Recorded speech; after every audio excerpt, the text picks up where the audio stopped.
I'm the destined one for Ethan Ford, the privileged heir of the capital elite, fated to save him from 100 deadly disasters. When my family collapsed, Mabel Ford stepped in to protect me, the last surviving bloodline. I foresaw that Ethan Ford would be killed by a falling chandelier tonight. To save him, I forced my way onto his private jet, enduring the scornful stares from him and his beloved Chloe Wilson. This was the 96th of Ethan Ford's 100 life-or-death crisis. But this time, I feel something is different.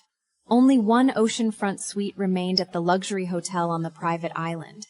He made 2 paper slips and had Chloe Wilson and me draw lots. I draw the suite on the first try, but he sneered. Best 2 out of 3, again. The second time, the slip saying oceanfront suite was still in my hand. Ethan Ford's face went ice cold. Mr. Ford?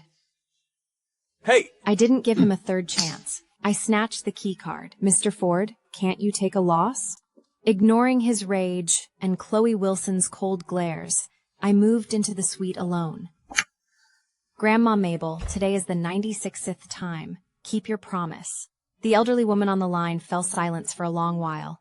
The Ford family owes you. Help him survive all 100 cressiduses, and everything the Ford family owns will be yours. I never cared about the Ford family's wealth.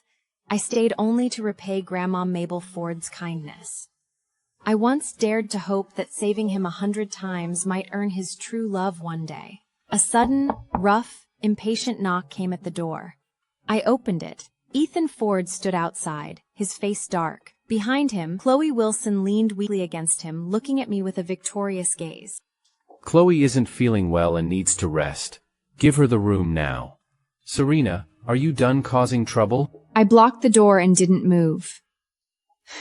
Mr. Ford, you suggested the draw. Are you not ashamed to go back on your word? Ethan Ford's eyes were as cold as ice. You're really going to be this ungrateful? He reached to push me aside, but I stepped aside and let him in. My premonition was clear. The chandelier would fall in 10 minutes. If you love this room so much, Mr. Ford, stay with me. I invited him on purpose, knowing his pride would make him leave immediately. But to my surprise, he didn't leave. He stepped inside instead. Chloe Wilson followed him in. Ethan Ford's expression softened slightly. He walked to the window and stared at the night sea. At that exact moment, I heard a faint cracking sound from the ceiling. Look out! The massive crystal chandelier crashed down exactly where I'd been standing. I made sure he was clear, but I couldn't dodge completely myself. Shattered crystal shards sliced my back like knives. Ethan Ford stared in stare at the wreckage. Chloe Wilson screamed and threw herself into his arms. Ethan, I'm so scared! Ethan Ford held her, his eyes on me, suspicious, annoyed. Another one of your stunts? You'd stage this just to keep me here? Serena, your tricks are getting cheaper. The door slammed shut, leaving me alone with the broken glass. I couldn't hold on any longer and collapsed to the floor. The glaring red stain on the carpet felt like a countdown to the 100th crisis. Only 4 left. This endless torment was almost over. That night, I covered my pale face with concealer and changed into a high-necked, long-sleeved top to hide my back wound. Ethan Ford booked a table at the island's most famous restaurant. He called it gratitude and an apology. Chloe Wilson sat beside Ethan Ford, complaining softly. Suddenly, a sharp pain shot through my heart. I sensed danger again. This was the 97th crisis. A new kitchen buyer had bought contaminated seafood to save money. The heavy metals in the seafood reacted with lemon in the seasoning, creating a poison as deadly as arsenic. The waiter set the bowl in front of Ethan Ford. Ethan, try this. They say it's today's special. Ethan Ford nodded fondly and picked up a spoon. His glance toward me was nothing but icy indifference. A faint scornful smile curled at the corner of Chloe Wilson's mouth as she caught sight of Ethan Ford's expression.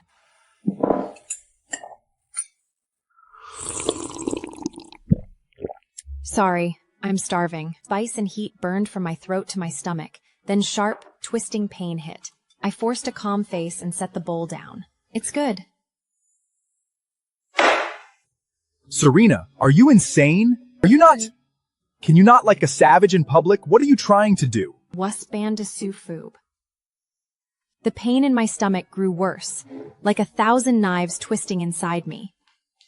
Serena, how could you? Ethan hasn't even had any. I couldn't hold it anymore. I rushed to the bathroom and knelt by the toilet, vomiting violently. Disgraceful. I lay on the cold floor, curled into a ball, drenched in cold sweat. The 97th crisis was over. But this time hurt worse than the last. Miss Serena, the oceanfront suite needs major repairs after the chandelier incident. Mr. Ford wants you to move to Villa 3. But Miss Chloe says she doesn't want to see you and demands you stay in your room. Mr. Ford agreed. I lay on the bed and fell into a dazed sleep. My back and stomach together. A sharp sense of dread jolted me awake in my sleep. Another crisis was coming. I got up at once and checked the villa. Sure enough, I found a gas leak in the kitchen. The thick fumes made me sick. This was the 98th. I rushed out of the kitchen just as Ethan Ford and Chloe Wilson returned from a walk, about to enter the living room. Don't come in!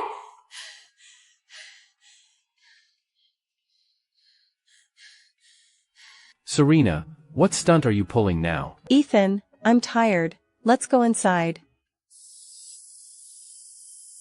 There was no time to explain. The gas level was already dangerously high. Even a tiny spark from the door hinge, when they closed it, could blow up the entire villa. You're always the first to grab relief food. Why aren't you eating? I stared at the huge floor-to-ceiling window and made up my mind. I grabbed a stone sculpture from the coffee table and smashed it into the glass with all my strength. A loud crash. The glass shattered, wind rushing in. Fresh air poured in, clearing the gas, but I'd used too much force. Shattered glass cut my arm. Ethan Ford's rage exploded. Are you crazy? You ruined the hotel chandelier, now you're smashing the villa? I was saving you. Saving us? Do anything for my attention now. We're leaving tomorrow. I never want to see this lunatic again. Night wind blew through the broken window, cold against my skin. I stared at my arm and laughed until I cried. Only 2 left. The mood on the private jet back was suffocating. I sat in the corner, far away from Ethan Ford and Chloe Wilson. My arm was wrapped poorly, still throbbing. The jet flew smoothly above the clouds. I stared at the white clouds, but my heart began to race. A powerful sense of danger washed over me. The 99th crisis. A plane crash. Ethan, she's crazy! She wants us all dead! What are you doing now? Move! The plane's in danger! Serena, I'm warning you! Behave! I saw a gauge flashing abnormally on the dashboard. Turn back now! Now! Or make an emergency landing!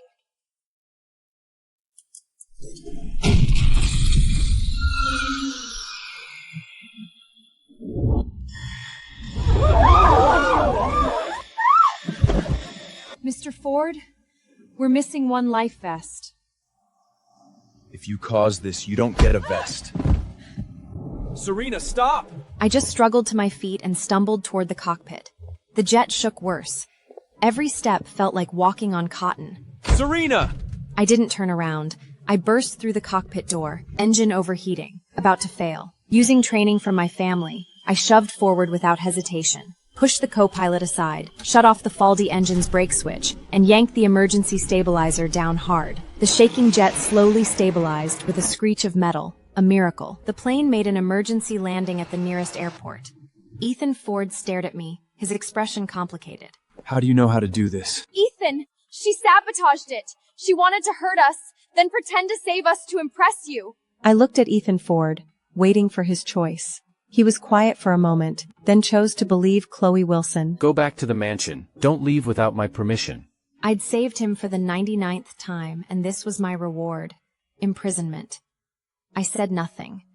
I turned and walked off the plane alone. As the truck was about to hit him, I acted on instinct, shoving him away with all my strength. I felt a massive impact. My body was thrown into the air, then crashed down hard. Agony consumed me at once. When I woke up, only Grandma Ford was in the hospital room. She sat by the bed, her silver hair messy, her eyes filled with exhaustion. When she saw me awake, she grabbed my hand at once. Serena, you're finally awake. I tried to move. My whole body hurt. How long was I out? 3 days. The doctor said you had internal bleeding. You almost... The 100th crisis was always the worst. Where's Ethan? He had to go out. What for? Chloe's kitten is sick. She said she was scared alone. While I lay dying in intensive care, he was comforting another woman over a sick cat. Grandma, I need to tell you something. I'm leaving. Our deal is done. Grandma Ford burst into tears. I'm so sorry. I thought he'd love you. I thought he'd see how good you are. But he never did. From the first time to the 100th, he never trusted me. Serena, wait just a little longer. He'll understand. Grandma Ford, I'm tired. So tired. The room was silent except for the beeping of machines. Okay. I'll arrange it. I'm sorry, Grandma Ford. Silly girl, I'm the one who's sorry. I was selfish. I let you suffer so much for my worthless grandson. I closed my eyes. Tears rolled down my cheeks. But I don't regret it. These years were just me repaying you. Serena. Now the debt is paid.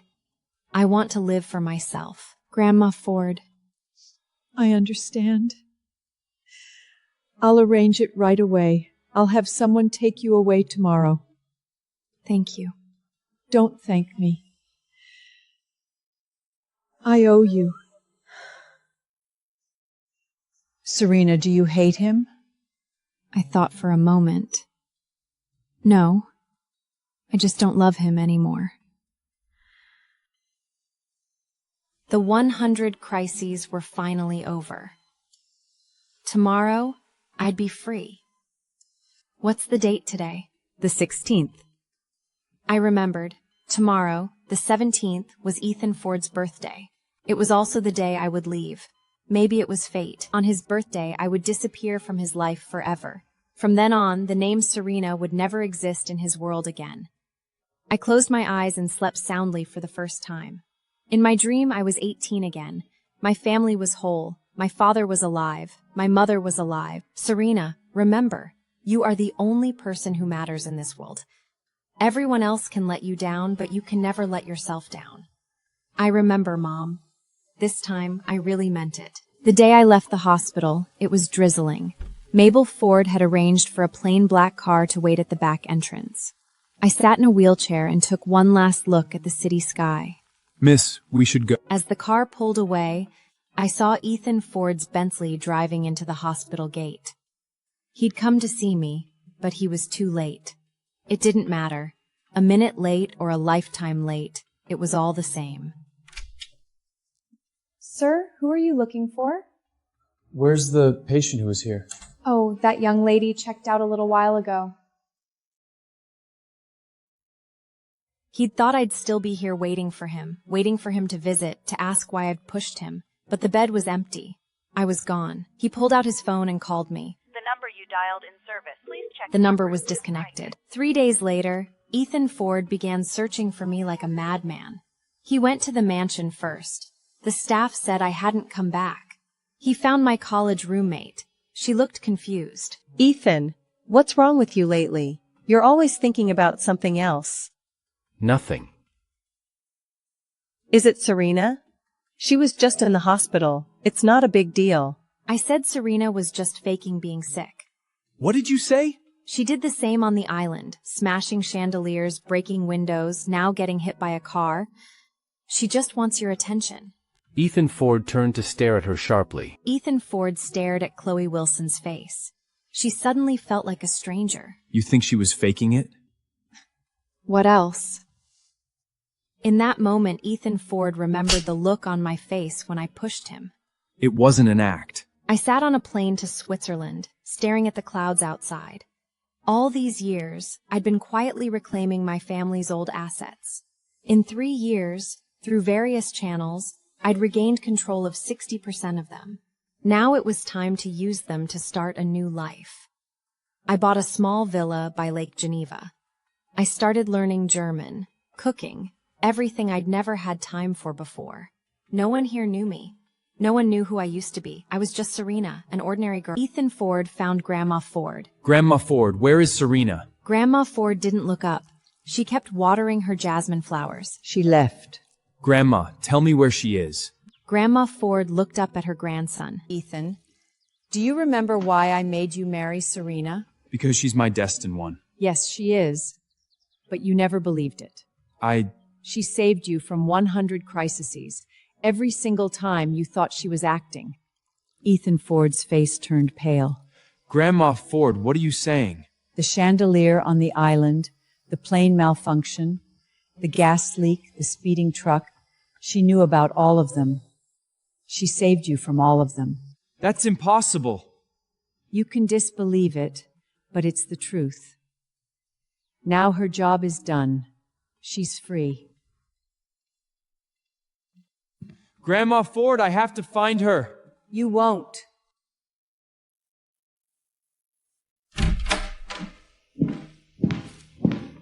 Mr. Ford, Miss Serena is in Geneva, Switzerland. We're confirming the exact address.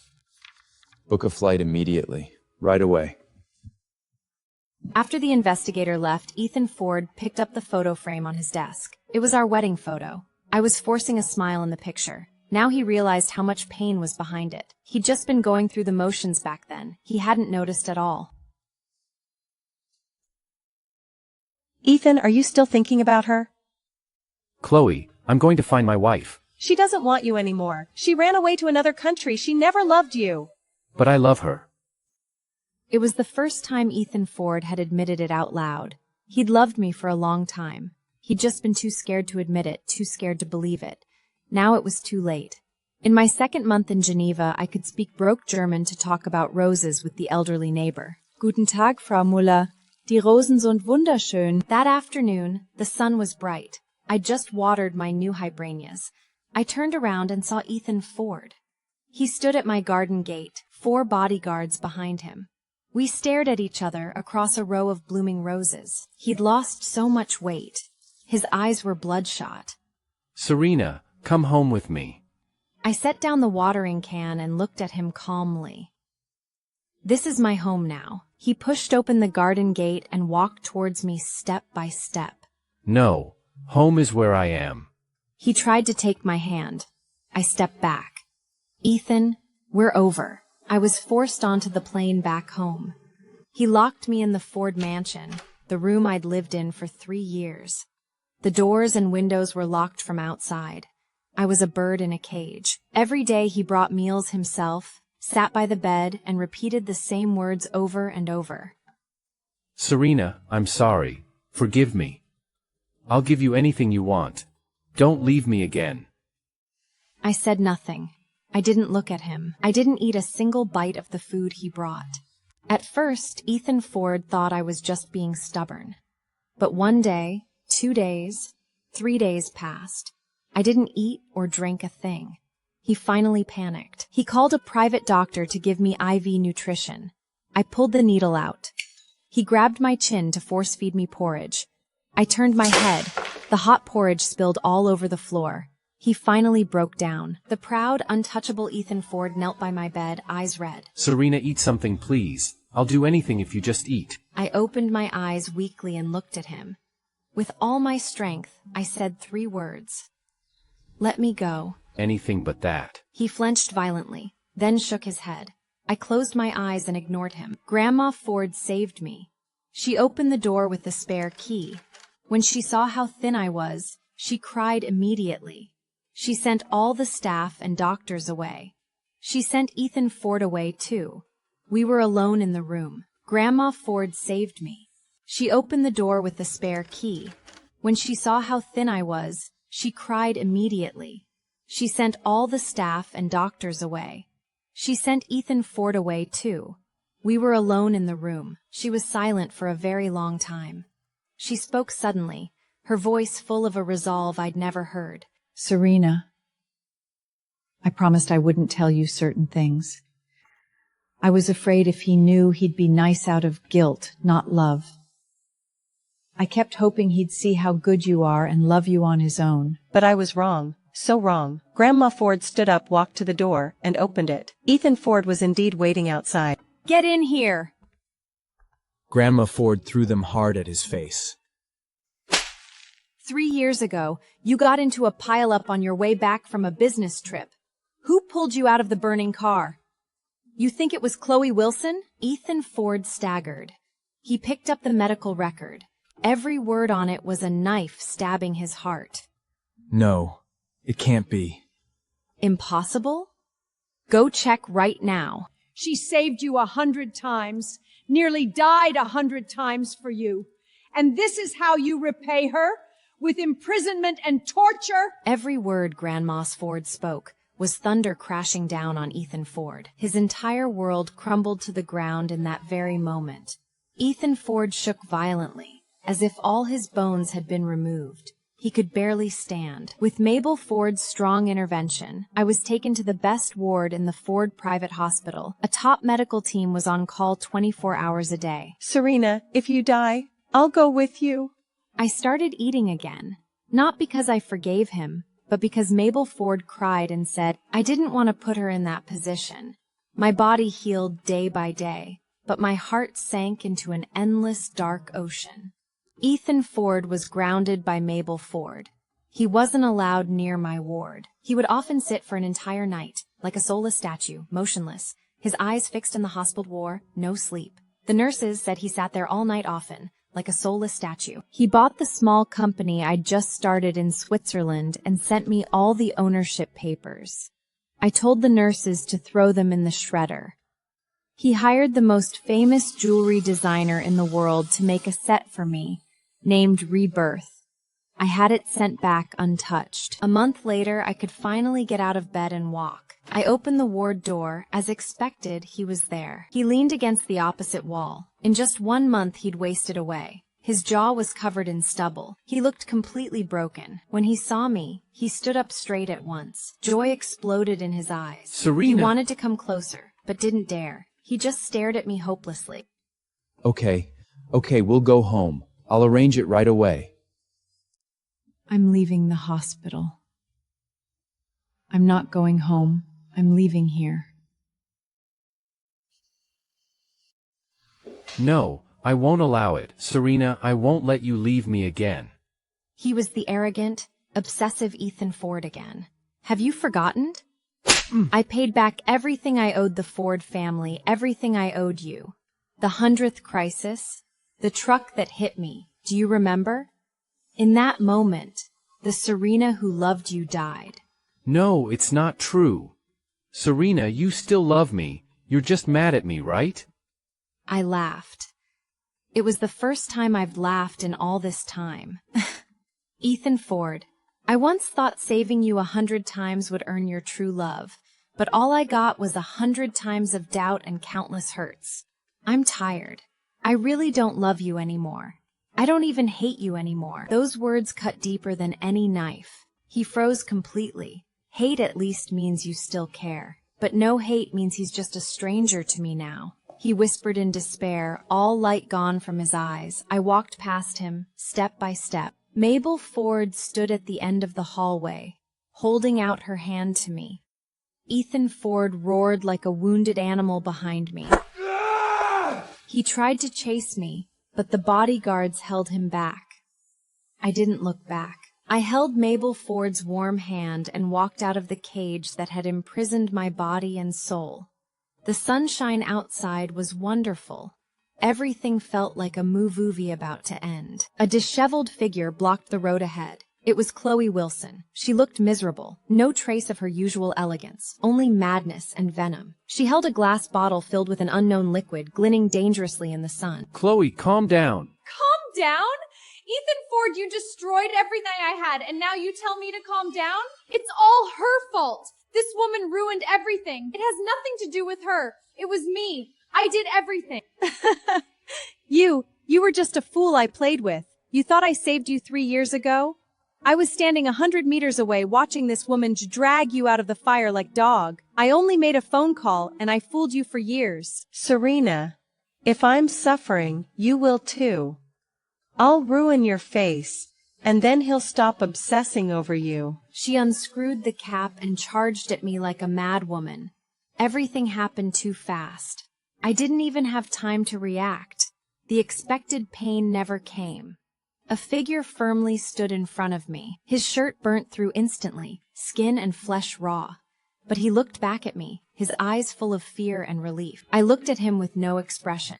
The bodyguards finally reacted, rushing over and pinning the hysterical Chloe Wilson to the ground. The driver started the car. Mabel Ford rolled down the window and stared coldly at the two miserable people on the ground. The car slowly drove past Ethan Ford. He was pale with pain, big sweat drops rolling down his forehead, but he still stared at me stubbornly, muttering over and over. I settled into the new home Grandma Ford had prepared for me. A week later, I saw news about the Ford family on financial channels. Ford Group stock plummeted for 7 straight days, losing nearly $100 billion in market value. That afternoon, Grandma Ford came to see me. She looked much older, but still sharp-eyed.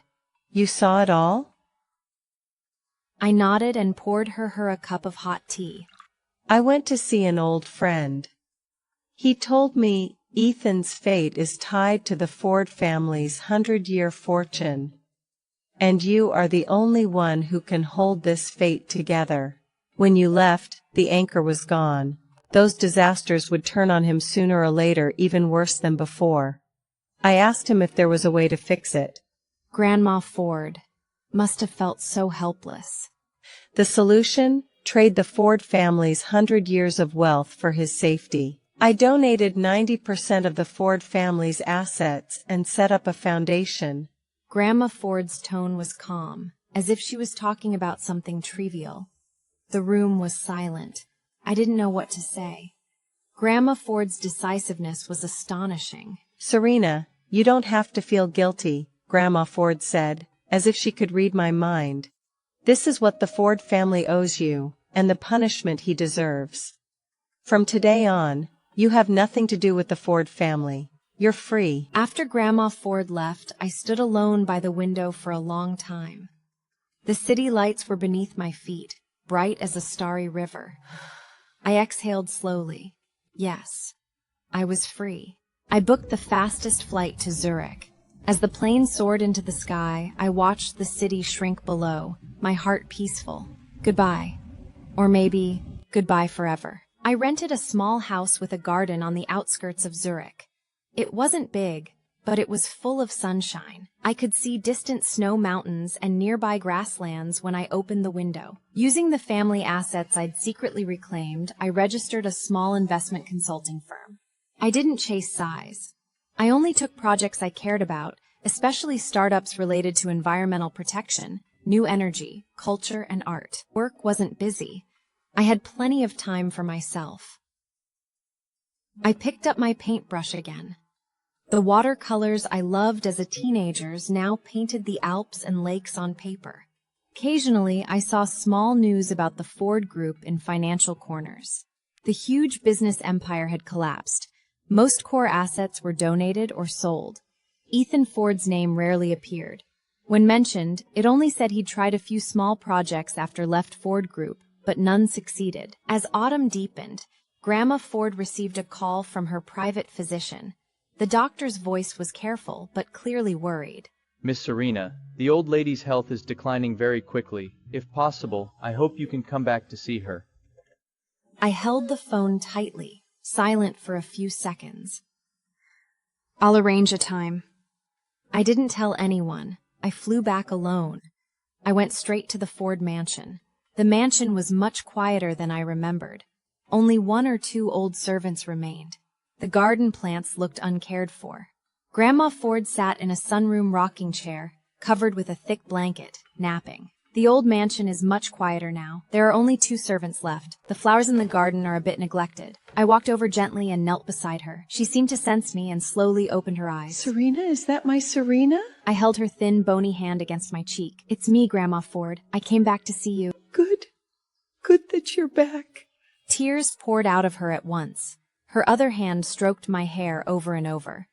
That afternoon, I stayed with her in the sunroom. When she was alert, she chattered about little things, I only told her funny stories about Switzerland. She passed away peacefully in her sleep on the 4th morning after I arrived. Her face was calm, even with a faint smile. I called the lawyer and a few distant Ford relatives. The funeral was simple, following Grandma Ford's will. After the funeral, the crowd left. I was the last to leave the cemetery. Ethan Ford still stood in front of Grandma Ford's tomb. I didn't stop. I walked straight to the waiting car. The car drove away. In the rearview mirror, that figure grew smaller and losser, until it disappeared. I didn't go straight to the airport. I asked the driver to take me to the suburban cemetery. At my parents' joint grave, I laid 2 white chrysanthemums.